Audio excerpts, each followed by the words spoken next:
Have you ever wondered what you would do if a heart attack struck when you were completely alone? It's a frightening thought, yet it happens more often than many people realize. Most of us assume there will be time to react, or that someone will be nearby to help. But the reality is very different. The first few minutes are absolutely critical, and what you choose to do, or fail to do, can decide whether you survive or not. The good news is that even if you live alone, or spend much of your time by yourself, survival is still possible. With quick action and the right knowledge, you can give yourself the best chance to make it through. In this video, we're going to walk through 7 crucial steps you must take the very moment a heart attack begins and no one else is around. These steps are practical, straightforward, and truly life-saving. You don't need medical training, and you don't need special equipment, just preparation and the ability to stay calm under pressure. We'll guide you step by step. How to recognize the earliest warning signs, what you should take immediately, how to ease the strain on your heart, and even small but powerful actions that could buy you the precious minutes you need before help arrives. Stay with us until the end, because the last few steps are the ones people most often overlook, yet they may be the very actions that save your life. Don't wait until it's too late to understand what your body is trying to tell you. Let's begin with number 1. Recognizing the earliest warning signs. This is the most important step in surviving a heart attack alone, because it starts with awareness of what's happening inside your body. Most people expect a dramatic, crushing chest pain like you see in the movies. But the truth is, real heart attacks often begin much more subtly, with warning signs that can easily be dismissed if you don't know what to look for. These symptoms can be subtle, and that's exactly why they're so dangerous. In the early stages, it's easy to ignore them or explain them away, until it's too late. What you need to watch for is a deep, uncomfortable pressure or a squeezing sensation right in the center of your chest. It might feel like something heavy is pressing down on you, or as if your chest is slowly being filled with cement. Sometimes the feeling fades for a few minutes, only to return again, which makes many people dismiss it as nothing serious. But if it lingers for more than just a few minutes, or keeps coming back, you should never second-guess what your body is telling you. Other early warning signs can appear even without obvious chest pain. You might notice shortness of breath, almost as if you've just climbed a steep hill, even though you're sitting still. Some people experience pain radiating into the arm, shoulder, neck, or jaw. Others suddenly feel lightheaded, break into a cold sweat, or experience nausea and dizziness. And for many older adults and women, the pain doesn't always start in the chest. It can feel like unusual pressure in the back or stomach, which makes it even easier to mistake for something minor. Take Richard, for example. At 74 years old, he was sitting quietly at his kitchen table when he felt a strange tightness just under his collarbone. At first, it seemed like nothing more than heartburn, but then he realized he couldn't take a full breath, and his palms began to sweat. He remembered reading that not all heart attacks start with dramatic chest pain, and instead of brushing it off, he chose to act. That quick decision may have saved his life. The body often whispers before it screams, and with heart attacks, those whispers are your only chance to respond before serious damage begins. If you wait until you collapse or clutch your chest in agony, it may already be too late. So the next time something feels unusual, whether it's pressure, shortness of breath, or an unexplained wave of fatigue, don't try to tough it out. Don't tell yourself it's just indigestion. Recognizing these warning signs is your very first chance at survival, and treating them seriously could be the difference between life and death. Number 2 is calling emergency services immediately. Once you suspect that a heart attack might be happening, the next step is clear. Call 911 without hesitation. Do not sit and wait to see if the symptoms fade away. Do not get behind the wheel and try to drive yourself to the hospital and never assume that you're overreacting. Calling emergency services is not only the fastest way to get help, it is the safest and most effective choice you can make in those critical moments. Calling emergency services is the single most effective action you can take to stay alive. A heart attack is not something you can simply walk off, Every passing minute matters. The longer your heart muscle is deprived of oxygen, the more permanent the damage becomes. But when you dial 911, trained professionals immediately begin preparing as they head your way. They're bringing equipment, medication, and the skills to keep you alive, even if your heart were to stop before you reach the hospital. Think about it. If your symptoms suddenly worsen, how could you possibly help yourself? That's why trying to drive during a heart attack is one of the most dangerous mistakes people make. You could lose consciousness behind the wheel, cause a serious accident, or delay the care that might save your life. Let the professionals come to you. That's their job, and they're ready for it. Consider the story of Linda, age 78. She felt a dull ache in her left shoulder, followed by a wave of nausea and a sudden cold sweat. For a moment, she thought about calling her son, but then she remembered something a nurse once told her. If you're ever alone and suspect a heart attack, call 911 first. Talk to your family later. Linda made that call, and by the time the ambulance arrived, her symptoms had grown more severe, but the emergency team was ready, and they stabilized her right there in her home. That one phone call saved her life. Here's the truth. You don't have to be absolutely certain it's a heart attack to ask for help. Emergency dispatchers won't be upset if it turns out to be something less serious. In fact, they'd rather respond to a false alarm than miss the chance to save your life. So keep your phone close, somewhere you can always reach it, especially if you live alone. If symptoms begin and you can't speak clearly, use the emergency call feature on your phone. Many devices now have shortcuts that allow you to connect to help even if the phone is locked. Learn where that feature is. It could make all the difference. If you're still with us and finding this information valuable, please comment number 2 below to let me know you're here. And if you haven't subscribed yet, I encourage you to hit that button and turn on the bell so you don't miss any future videos. Your support allows us to keep creating meaningful content to inform and inspire you. Now let's move forward to number 3. Chewing an aspirin slowly and calmly after calling emergency services. One of the most powerful actions you can take in the middle of a heart attack is surprisingly simple. Chew an aspirin, not swallow. Chew it and do it slowly, even if your hands are trembling. If you have access to a standard 325 mg aspirin and you're not allergic or already on a blood thinner that makes it unsafe, this one small step can dramatically increase your chances of survival. Aspirin works by thinning the blood, helping to slow down or even stop the growth of a clot that may be blocking one of your coronary arteries, the very thing triggering the heart attack in the first place. By chewing the tablet instead of swallowing it whole, your body absorbs it faster. Studies show that this can buy you precious minutes, sometimes even enough to restore some blood flow before medical help arrives. Imagine how critical those few minutes can be when every second counts. Ideally, you shouldn't take aspirin on an empty stomach unless absolutely necessary. But in the event of a heart attack, the danger of a clot far outweighs that concern. And if the only type you have on hand is coated or delayed-release aspirin, chew it anyway. You want the effect to start working immediately. Take Joe, for example. At 72, he woke up one morning with a strange tightness spreading from his chest up into his neck. He suddenly remembered the small bottle of aspirin tucked away in his kitchen cabinet.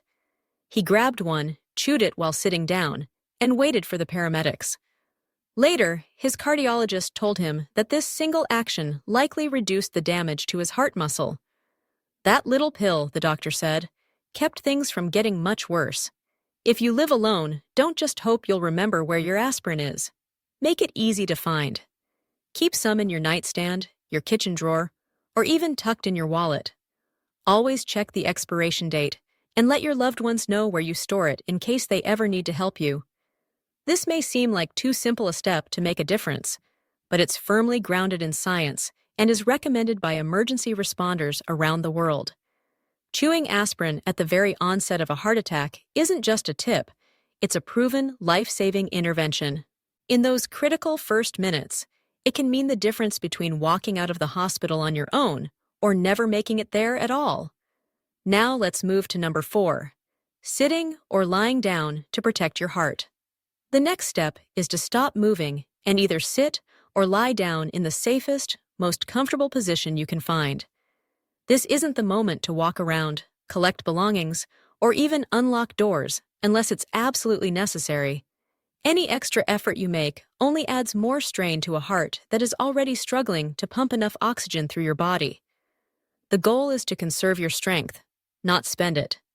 Ideally, sit with your back supported, feet flat on the floor, and arms resting loosely at your sides. This simple position reduces the workload on your heart and helps it maintain a steadier rhythm while you wait for paramedics to arrive. If you feel faint or lightheaded, lying down on your side with your head slightly elevated can help you stay stable and reduce the risk of losing consciousness. Above all, don't try to push through the discomfort. That tough-it-out mindset may have served you in many parts of life, but in this moment, it's a risk you cannot afford to take. It's very common for people to feel uneasy or even embarrassed about calling for help and then doing nothing but waiting. But make no mistake, doing nothing is actually doing something. In fact, it is one of the most important things you can do. Stillness allows your heart a chance to stabilize, slows your breathing, and prevents your body from burning through its already limited oxygen supply. Take the example of Alice, age 81. When she felt pressure radiating across her chest, her first instinct was to tidy up the kitchen and get herself ready before anyone arrived. But then she remembered her doctor's advice. If you think it's your heart, sit down. Everything else can wait. She sank into her favorite recliner and stayed still until help came. Later, she learned that this simple act of staying put may have kept her symptoms from escalating into full cardiac arrest. So if you ever notice these symptoms, chest pressure, shortness of breath, dizziness, stop whatever you're doing immediately. Don't try to finish the task at hand. Don't push through it. Move as little as possible to a safe spot. Sit or lie still, breathe slowly, and let your body focus on one single job: surviving. Here's something small but often overlooked. If you're seated in a chair without armrests, don't let yourself slump forward. Keep your back supported, your posture steady, and your breathing open. The more relaxed and upright your position, the less effort your heart has to make to keep you alive. If you're still watching and finding these insights valuable, type number 4 in the comments to let me know you're here. And if you haven't already subscribed, now is the perfect time. Turn on the notification bell so you won't miss upcoming videos. Your support means a lot and helps us continue creating content that can inform and inspire. Number 5 is unlocking your door for emergency responders. If you still have the strength after calling for help and settling yourself down, one of the smartest and most helpful things you can do is unlock your front door. At first glance, it may seem like such a small detail, but in a medical emergency, even seconds can make a life or death difference. A locked door could slow paramedics down, forcing them to waste precious moments when every heartbeat matters. Of course, paramedics are trained to break down doors if necessary, but forced entry not only costs valuable time, it can also cause unnecessary damage to your home, and if you're near the entryway, the sudden noise or impact could even injure or frighten you further. By unlocking the door ahead of time, you allow emergency responders to walk right in and begin treatment without delay.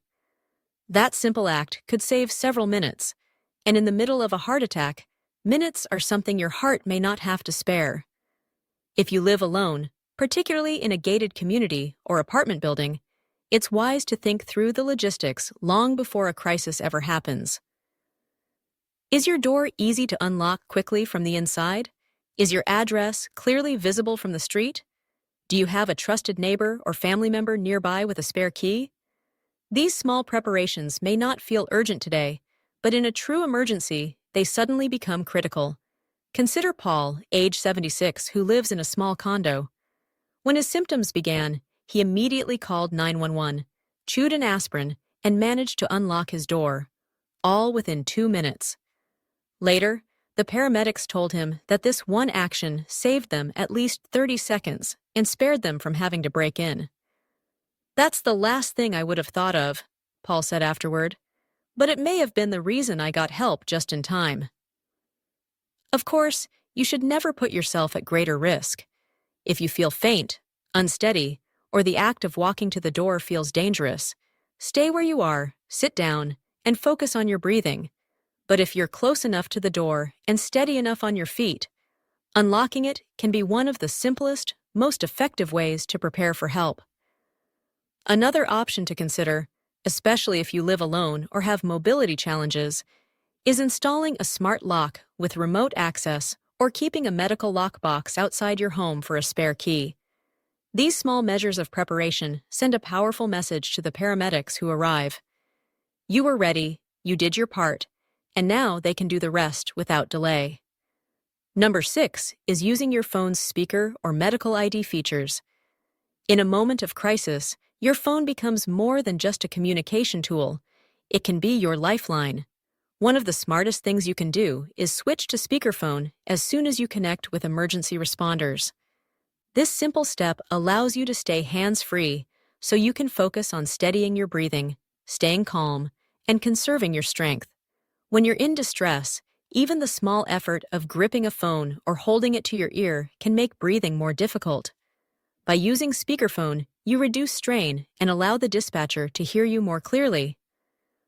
Another powerful benefit is that if you suddenly become too weak to continue speaking, the operator can still listen for signs of your condition. They can hear your breathing patterns, background noises, or even changes in your tone of voice, all of which give them critical information about what's happening. Beyond that, every modern smartphone comes with an emergency medical ID feature that can be just as life-saving. On an iPhone, it's accessible even from the lock screen, and most Android devices have a similar function. This digital card contains vital details such as your age, medical history, allergies, current medications, and conditions. If you lose consciousness before help arrives, that information can guide paramedics in making safe, immediate decisions. Take Susan, age 79, as an example. She collapsed just minutes before the ambulance reached her home. Because her phone's medical ID was set up, the paramedics instantly knew she was diabetic and allergic to penicillin. That quick knowledge prevented them from giving her medication that could have caused more harm, and it also allowed them to contact her daughter immediately, using the emergency numbers listed in her phone. The truth is, setting up a medical ID takes less than 5 minutes, but can last a lifetime. Include your name, date of birth, any major health conditions, current medications, allergies, and 1 or 2 emergency contacts. This tool isn't just for tech-savvy people. It's for anyone who wants to make sure they can be cared for properly when they may not be able to speak for themselves. So if you ever feel the early signs of a heart attack, switch to speakerphone right away. Stay connected, listen closely, and let the calm, steady voice on the other end guide you step by step. And remember, if you can't speak when help arrives, your phone, through its medical ID, might still speak for you. Number 7 is slowing your breath to steady your heart. In the middle of a heart attack, panic often feels overwhelming. Your chest tightens, your thoughts race, and every passing second seems louder and heavier than the one before. But there is still one tool always within your reach, your breath. And if you learn how to use it, that simple rhythm can help calm your nervous system just enough to give your heart a better chance of staying steady. Controlled breathing won't cure a heart attack, but it can prevent your body from spiraling into full-blown shock while professional help is on the way.